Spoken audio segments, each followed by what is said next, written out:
really drives me in my storytelling is like finding, like, even though we feel like we're all very like insular or on our own path, and life is so hard for the individual, I think there's so much more that we connect on, and on honestly in a global way as a human being than we want to give each other credit for. So I think in my stories are these stories that really find, I think, resonance across communities.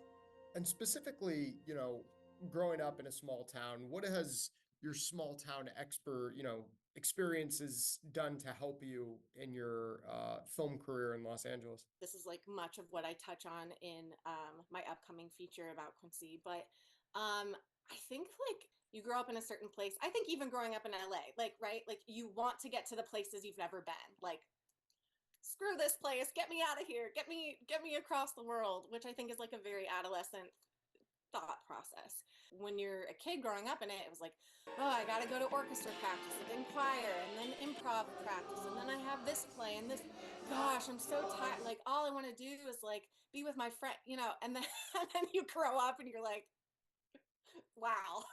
I was just so fortunate to have a community that not only like gave those opportunities to the young population, but a community that really fostered and supported the kids coming up. It was people showing up to concerts that didn't necessarily have kids in them, coming to plays, coming to musicals, because there is like such a artistic hunger in Quincy.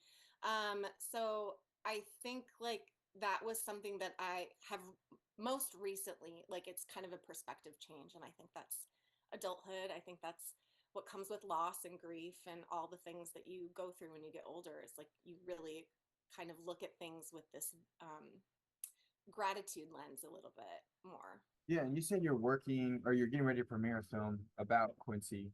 What about Quincy in general kind of inspired you? Yeah, I was telling someone the other day, I think I've had like images of this film for a long time in my head, like probably the past 10 years. But when it started coming into my head, like when I'd come back home to visit, I'd be down by the train tracks, like taking B-roll, just like being really interested in the history. And I'd be like, am I gonna shoot a film? And then there's that voice that's like, no, you're not shooting Quincy. You're not shooting a film in Quincy. And then like some very personal things happened and it kind of all solidified. I was like, oh my God, I'm shooting my first feature in Quincy. That's where it takes place.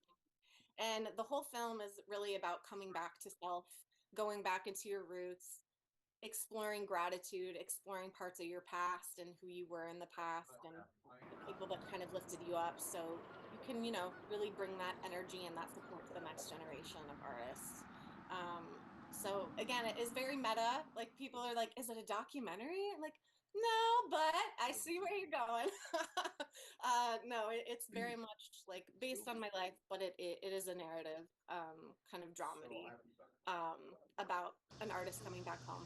Since Caleb and I have been doing our show, this is not the first time that we've seen films either being premiered in Quincy or being about Quincy or having some very deep connection to Quincy. So, why do you think Quincy might be such a sort of a hub right now for films being premiered or films sort of being about the area? Do you think it's more the historical significance, the cultural significance, sort of, if you could go into why you think that, why, you know, some of these movies are actually, why the film industry is starting to sort of have a moment in Quincy? There's something very magical about that place.